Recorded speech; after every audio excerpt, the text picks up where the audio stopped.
মোৰ ঘৰত খাবলৈ নাই, মোৰ ঘৰত চাউল নাই, তথাপি মই কাৰো ওচৰত হাত পতা নাই, কাৰণ মই এজন শিল্পী। হাই হেল্ল' নমস্কাৰ, this is Arfan Ali and welcome to my YouTube channel Arfan blog. তো আজি আমাৰ অফিচত এজন অতিথি আহি আছে, তেখেতৰ ইণ্টাৰভিউ নাই, তেখেত আজি আহি আছে এনেই ফুৰিবলৈ। তেখেত খুব জনপ্ৰিয় এজন অভিনেতা আৰু তেখেতে খিচিৰি বুলি এটা শ্ব' এটা আহিছিলে আগতে, আই থিংক এনি টিভি কিবা এটা আহিছিলে আৰু মুঠতে পাহৰিছোঁ। কিন্তু খিচিৰি বুলি ক'লে আৰু তেখেতৰ নামটো নল'লে নহয়,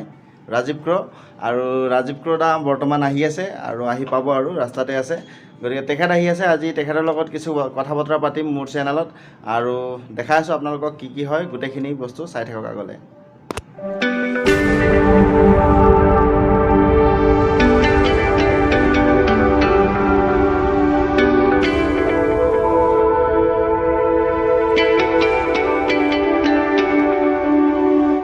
এইজনে সেইজন আহি আমাৰ অঞ্চলত উপস্থিত হৈছে।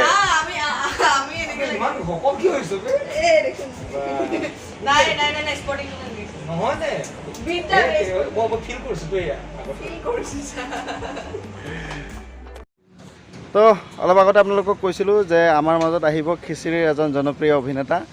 ৰাজীৱ দা। তো ৰাজীৱ দা আজি আছে, খোৱা লোৱা বৰ্তমান কৰিলে লাহেকৈ, আৰু এতিয়া মই লগ পাইছোঁ, ফাইনেলি ধৰি ল'লোঁ আৰু শ্বুটিঙত আছিলে, শ্বুটিঙৰ পৰা আহি পাইছে, তো ফাইনেলি ধৰি ল'লোঁ। ইফালে আছে ৰাজীৱ দা। ৰাজীৱ দা কি ক'ব আমাৰ দৰ্শকক? আজি এনেকুৱা পশ্চিম বুলি ভবা নাছিলোঁ। আচলতে মই তেজপুৰৰ পৰা আহিছোঁ, ডক্টৰ বেজবৰুৱাৰ পাৰ্ট 2 তাত শ্বুটিং চলি আছে, গতিকে তাৰ পৰা ৰিটাৰ্ণ আহিছোঁ। মই কেইদিনমান মোৰ বন্ধ, শ্বুটিং অফ আছে, গোটেই 10 তাৰিখে ৰিটাৰ্ণ যাম। গোটেই আহোঁতে প্ৰীতি ভণ্টি, গতিকে চব ভণ্টি হয়, ডাৰ্লিং হয়, এভৰিথিং চব হয়। শ্বুটিঙৰ কিছু মুহূৰ্ত গতিকে আহোঁতে পাইছোঁ, মই ক'লোঁ যে মই কিবা পাছ এটা টোল গেটৰ পাছ এটা আছিলে লৈ যাবলৈ, কৈছে ভাত বনাবি। মই ঘৰততো ভাত নাই আজি মোৰ, ভাত ধুনীয়াকৈ ভাল লাগে, ধুনীয়াকৈ লোকেল মাছ, লোকেল নেকি নাজানো, বিশ্বাসত খাইছোঁ লোকেল বুলি কৈছে যেতিয়া। লোকেলটো নিজে কয়, মাছটো পিচটো নকওঁ যে মই লোকেল, মই চালি নি, গোটেই বিশ্বাসত লৈছোঁ, লোকেল মানুহে লোকেল মাছ খুৱাইছে। গতিকে খুব ভাল লাগে, গোটেই শ্বুটিং খুব ভাল লাগে। কিছু কথা শ্বুটিঙত তাত গ'লোঁ, মুঠতে খুব ভাল ৰিচিপশ্যন পাইছোঁ। টকা পইচা কি পাওঁ নাপাওঁ পাছৰ কথা, কিন্তু প্ৰথমতে চাৰ্কিট হাউচ দিছে, আৰু চাৰ্কিট হাউচ বুলি ক'লে মানুহ এটা ভয় এটা আছে, ভূত বাংলা বুলি কয় চবেই, আমুক তামুক। তথাপি প্ৰথমে কৈছে মস্ত এটা ৰুম, অকলে শুব লাগিব, এতিয়া টোপনি বা আহে নে নাহে, তথাপি যেনে তেনে শুলোঁ আৰু গ'ল। 3 ৰাতি এটা থাকিলোঁ, তাৰপিছত আৰু পিছদিনা আকৌ এটা ৰিজৰ্টত গ'লোঁ, বালিপাৰাৰ ওচৰতে, নামটো পাইছোঁ ৱাইল্ড মেচিক নে কিবা, মাচিং নে কিবা এটা, জংঘলৰ মাজত, ইমান ধুনীয়া এটা ৰিজৰ্ট তাত, য'ত আমিৰ খানতে আছিলে, তাত আছিলে তেনেকুৱা। গতিকে মই আছিলোঁ একদম কম দামী ৰুম এটাত আছিলোঁ, একদম কম দামী। কিমান একদম এমাউণ্ট একদম মই কম দামী আছিলোঁ, সেইটো 18,000 টকা। 18,000 বোলে কম দামী। গতিকে খোৱা বোৱা দিছিল বাৰু। গতিকে প্ৰথম দিনাখন ৰাতি খালোঁ বা ঠিকে, ৰাতি ভাত খাব গ'লোঁ, নিপন দা পৰিচালক নিপন দা আছে, আমি খাব গ'লোঁ। দেখিলোঁ কিবা কিবি ব্ৰেড আছে, আমুক এইটো কি লাগিব হ'ব দে, মানে ব্ৰেড আছে, আমুক তামুক, কিন্তু ভাত নাই। ৰখি আছোঁ, ভাত আহিব চাগে, নাই। তাৰপিছত মই কৈছোঁ নিপন দা ভাত নাই, কিন্তু কি কোৱা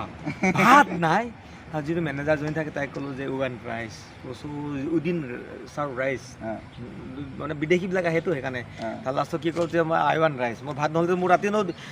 12টা বজাত আৰু ভোক লাগিব, মই পেটত নেগেৰা বাজিব, সেইকাৰণে কৈছোঁ খুজিলোঁ। তেতিয়া কৈছে দিনৰ ভাতটোকে অলপ গৰম কৰি দিম, মই গৰম কৰিব নালাগে ভাই, ডাইৰেক্ট ভাত দিয়া মোক। খালোঁ, তাৰপিছৰ পৰা আৰু ডেইলি ৰাতি ভাত পাওঁ। আৰু তাত হ'ল কি আমাৰ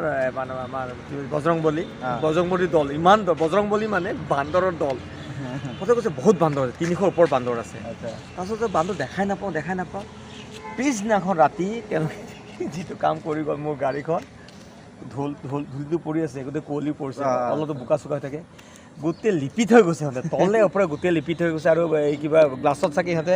চুচুৰিছে তেনেকুৱা, নিপন দা গাড়ী কেবল উলিয়াই দিছে। গতিকে তেনেকৈ গ'ল। আৰু যোৱাকালি ৰাতি মানে কি এনেকুৱা এদিনীয়া মানুহ একেল চাতে দৌৰ মাৰিলেহেঁতেন, এনেকুৱা জঁপিয়াইছে টিঙৰ ওপৰত, গছৰ পৰা জঁপিয়াই সিহঁতে, দাইনালো ধাংকৈ চাৰ পাই যাওঁ, গাধাংকৈ, মানে খুব ভাল এক্সপিৰিয়েঞ্চ এটা তাতে। আৰু এনে চিনেমাখন কিবা নামকৰণ কৰা হৈছে, ডক্টৰ বেজবৰুৱা 2। ডক্টৰ বেজবৰুৱা, তাতে ডক্টৰ বেজবৰুৱাৰ চৰিত্ৰটো আমাৰ আদিল হুছেইন দা, যিটো আন্তঃৰাষ্ট্ৰীয়, ৰাষ্ট্ৰীয় নহয়, অসমৰ নহয়, তেওঁ অসম গৌৰৱ, আন্তঃৰাষ্ট্ৰীয় ইণ্টাৰনেশ্যনেল ফিগাৰ, তেখেতে আমাৰ লগত একেলগে কাম কৰি, মোৰ এটা সৌভাগ্য যে আদিল দাক আগতে জানো, ভাই মামা দলত যেতিয়া আছিল তেখেতে আছিল, মই আছিলোঁ, মই জুনিয়ৰ চবচে, গতিকে ভালকৈ জানো। গতিকে আদিল দা তেতিয়া আৰু এতিয়া মাজত বহুত ডিফাৰেঞ্চ আছে। গতিকে আদিল দা যেতিয়া ফ্ৰী পাইছোঁ আমি ভাই মামা বা তেনেকুৱা আগৰ কথাবিলাক আমি পুৰণি কথাই আমি অলপ আৱেগিক হওঁ মাজে মাজে তেওঁ কিছুমান পুৰণা কথা কয় মই কিছুমান পুৰণা কথা গতিকে নতুন কথা নাপাতোঁ আমি পুৰণা কথাকে পাতি আছোঁ খুব ভাল লাগিল তাৰ জগে জুবিন গৈছে জুবিনদাও আছে বুলি জুবিনো আছে ভাল লাগিল এতিয়া জুবিনৰ পাৰ্টটো কি হয় নাজানো মই গুচি আহিলোঁ পাছত গৈ মানে আদিল দা কিবা বেল বটম বোলে অক্ষয় কুমাৰৰ এখন ছবি কৰি আছে আচ্ছা গতিকে 2-3 দিনৰ কাম আছে সেইকাৰণে তেওঁ মুম্বাই ওলাই যাব লগা গতিকে তেওঁ 9 তাৰিখে পাব 10 তাৰিখে ইউনিটত জইন কৰি 11 তাৰিখৰ পৰা আমি আকৌ শ্বুটিং কৰিম তেজপুৰত একেলগে আচ্ছা আৰু ৰিচেণ্টলি কিছুদিন আগত লকডাউনৰ সময়ত আপোনাৰ কিবা এটা খুব ভাইৰেল হৈছিলে সেই কথাটো জানিব বিচাৰিছোঁ সেই কবিতা সেই কবিতাটো আছে মোৰ কোনো কিবা হোৱা নাছিলে 13 এপ্ৰিলত ৰাতি 11টা ঘপক শুব লওঁতে ঘপক মনত পৰি গ'ল কিবা এটা এনেই একো ভাবি একো লিখা নাই এবাৰ টাইপ কৰি গৈছোঁ মোবাইলত টাইপ কৰি শেষ হৈছে কান্দি গৈ আছোঁ মই লিখি গৈছোঁ কান্দি গৈ আছোঁ মই নিজে ইনভলভ হৈ গ'লোঁ মোৰ বুলি নহয় গোটেই শিল্পীসকলৰ মানে শিল্পী মানে অকল অভিনয় কৰা বা গান গোৱা শিল্পী নহয় শিল্পী বহুত আছে এতিয়া মূৰ্তি বনাই তেওঁ এজন শিল্পী বাঁহী বনাই তেওঁ শিল্পী ঢোল বজাই তেওঁ শিল্পী গোটেইখিনি কথা কিবা আৱেগিক আমি শিল্পী মানে একদম বেছি আৱেগিক গোটেই আৱেগিক হৈ কাৰণে একদম লিখি দিলোঁ 11টা বজাত লিখিছোঁ 11:11 মই পোষ্ট কৰিছোঁ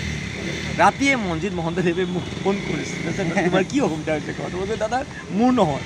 ইন জেনেৰেল মই এইটো হয় কিবা কৰিছোঁ বিভিন্ন ধৰণৰ তাৰপিছত মানে মোৰ নিজৰ কিবা হোৱা বুলি মানে মোৰ কিবা হোৱা বুলি আৰু মানে তাৰপিছত মোৰ নহয় মই সকলো কিবা কাৰণে বহুত বিভিন্ন জনে 51 নম্বৰ কৰিছে এবৰ 7 সাগৰ 13 নদীৰ পৰা ফোন কৰিছে মোক কৈছে আপোনাৰ 51 নম্বৰ দিয়ক আপোনাৰ IFC ক'লে আমি কিবা সহায় কৰোঁ মই চৰি মোৰ কাৰণে নহয় মই অভাৰঅল কিবা কৰোঁ যদি সহায় কৰে সকলোকে কৰক তেতিয়া এজনে তাৰ মাজতে এজনে আমাৰ 200 মানুহৰ কাৰণে মোক কৈছে আপোনাৰ 51 নম্বৰটো আমি দি দিম আপুনি বিলাই দিব মই কৈছোঁ সেইটো বদনামী মই নলওঁ যদি 1 লাখ টকা ভৰাই দিছে মই যদি 2 লাখো খৰচ কৰোঁ মানুহে ক'ব তাত পইচা মাৰিলে বুলি সেইকাৰণে মই কি কৰিছোঁ তাৰে মই খাদ্য দিয়ক গোটেই 200 ঘৰ মানুহক খাদ্য দিলে তাতে 100 ফিল্ম ফেটাৰ্নিটি নেপটাক বিলাই দিলোঁ তাত নিজে গৈ 45 ঘৰ মানুহক মই ঘৰে ঘৰে গৈ বিলাইছিলোঁ আৰু সেই কবিতাটো যেতিয়া লিখিলোঁ কবিতা লিখা নিজৰ এজনে আকৌ সেইকাৰণে বেয়া লাগে মইতো একো নিজৰ কাৰণে লিখা নাই মই অভাৰঅল তাতেও লিখিছে এজনে ঐ খাব পোৱা নাই যদি মোৰ ঘৰলৈ আহিবি এসাঁজ ভালকৈ খাই যাবি তেতিয়া মই কৈছোঁ মোৰতো নহয় মই কৈছোঁ কাৰ্বি আংলঙত মই অজস্ৰ মাটি বাঢ়িছে গুৱাহাটীত মই না চাউল মিঠাতেল হালধি তিল মই আজিলৈ কিনি পোৱা নাই মই চাউলটো আজি যেতিয়া আছে তেতিয়া আহি যায় চাউল কথা গতিকে মই কৈছোঁ মই নহয় মোৰ আৰু 10টা মানুহক মই 10টা ফেমিলিক মই চাৰা জিন্দগী মই খুৱাই লৈ যাব পাৰোঁ মোৰ কাৰণে কোৱা নাই তেনেকুৱা কেমেৰা ৰিপ্লাই নিদিলে কথা নাই গতিকে সেইটো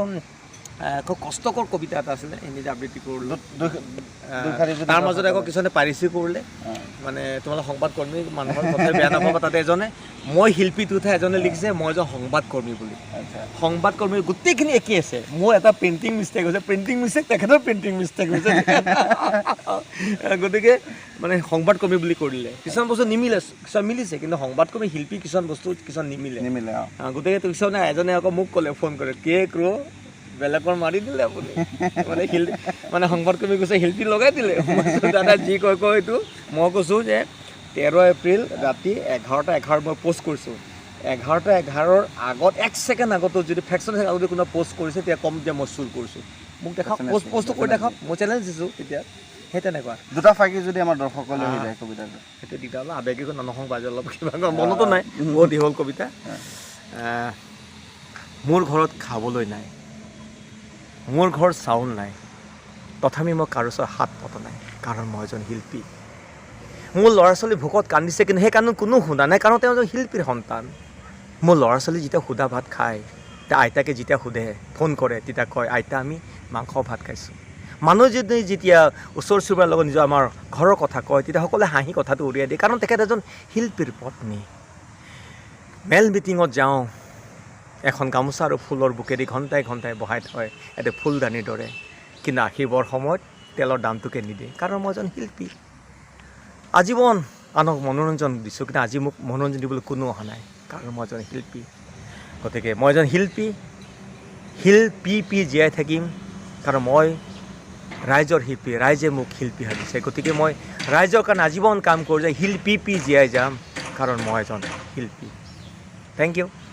বহুত বহুত ধন্যবাদ ইমান ব্যস্ততাৰ মাজতো অকণমান সময় ওলাই দিয়াৰ বাবে বহুত ধন্যবাদ মোক খুব ভাল লাগিছে তোমালোকৰ প্ৰীতি ৰাজি তোমাৰ লগত এসাঁজ যে ভাত খাব পাৰিলোঁ